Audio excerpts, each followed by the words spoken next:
Hello everyone, it's Seth, probably better known as Saffron Olive, and it's time for another Instant Deck Tech. Today is Tuesday, which means it's Type 2, or Standard Tuesdays, and we have a pretty spicy list to look at today. This is Four-Color Goodstuff.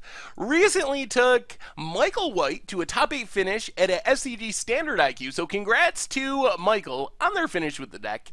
A quick reminder before we break it all down, if you enjoy this deck and you want to see it made into videos, take a minute, click the like button, the subscribe button, leave a comment, anything you can do to support your deck, because whichever deck is most popular gets a shot at being made into videos next week. So, Four-Color Goodstuff, I almost wanted to call this Five-Color Goodstuff because not only do you have 4 colors, you were also casting colorless cards. So this mana base is super insane, and you're just playing every good card possible, essentially, from any color, all across the color spectrum. We thought we were out of the Four-Color Goodstuff mode when the fetch lands rotated, but apparently not. So, first off, we have ways to actually cast our spells. If we're going to play 4 colors, we got to make sure we can actually have mana to cast 4 colors worth of stuff. So we have Attune with Ether, which gets us a basic land of any color we need, plus it fuels the energy we need for Servant of Conduit. So we don't really have any energy cards apart from our mana dork, so we basically can use the energy from Attune with Ether to make sure that Servant of the Conduit is a 2-mana Birds of Paradise that can pretty much make mana for infinity. And then a single Cultivator's Caravan also adds a mana of any color, plus it can become a 5/5 if you can crew it up.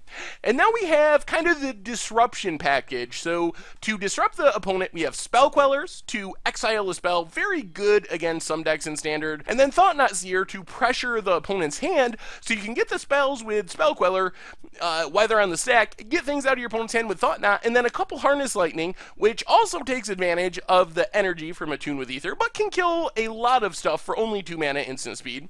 And then we have the card advantage package, a couple of tireless trackers to make some clues, grows really big, and also draws you a bunch of cards. Nahiri, not true card advantage, but it does let you loot through your deck, can kill some stuff, and it demands an answer. Even though the deck doesn't have an I win finisher card to get with it, it still makes your opponent think that, and they're always worrying, are you going to grab an Emrakul and just kill me?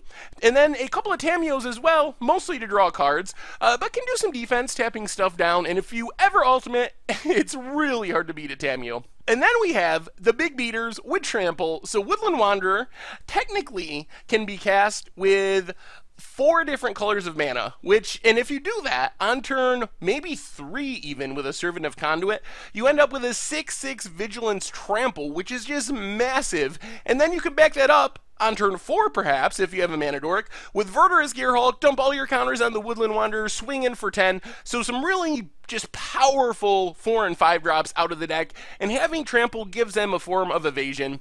And then we just have a bunch of big flyers. Also good targets for Verdurous Gearhulk counters, but an Archangel Avacyn protects your team from wraths, just a super powerful card. A Sky Sovereign can shoot something down, also a massive flyer. And then the meld combo of Gisela and Bruna the Fading Light. One gives you some lifelink. If you ever flip them around into Gisela, it's pretty much game over against a lot of decks. Mana base wise, we have some things to make colorless mana while also making mana of any color. So Ether Hub makes anything, also colorless. Crumbling Vestige gives you a mana of any color when it enters the battlefield, but then taps for colorless. A Waste, which you can search up with Evolving Wilds. So this allows us to play our Thought-Knots, and we also have a basic of each color, a few dual lands in Lumbering Falls, Sanctum, and Canopy Vista. As far as the sideboard, it is a little odd. I'm not really sure what the plan is here, but it kind of seems like a lifelink plan. You get 3 Lone Riders, 1/1 for 2 with lifelink. If you gain 3 or more life in a turn, you get to transform it into a 4/4 with Trample and First Strike and lifelink. So the neat thing is, the main deck is going to have a hard time triggering this. You can trigger it with your Gisela, but there's not much else. But the deck brings in some things that work well with it. So you get Heron's Grace Champion, just happens to be a 3/3 lifelinker. So one hit with it, flips your Lone Riders, and then Odric kind of combos with Lone Rider. It will trigger at the beginning of each combat and give all of your team first strike and lifelink, which is pretty hard to beat. Linvala gives you some extra life gain, also can make a token. Then we have just some powerful options, an additional tireless tracker for grindy matchups, a Cataclysm Gearhulk if the opponent's going wide, and a Sigardo, which is a great answer to Emrakul because it gives you hexproof. And then just some counter spells, 3 negates and 3 summary dismissals. And that is a 4-color good stuff for Kaladesh standard, and that's been our Type 2 Tuesday instant deck for the day. So thank you very much for watching. I hope you enjoyed the video, and I will talk to you soon.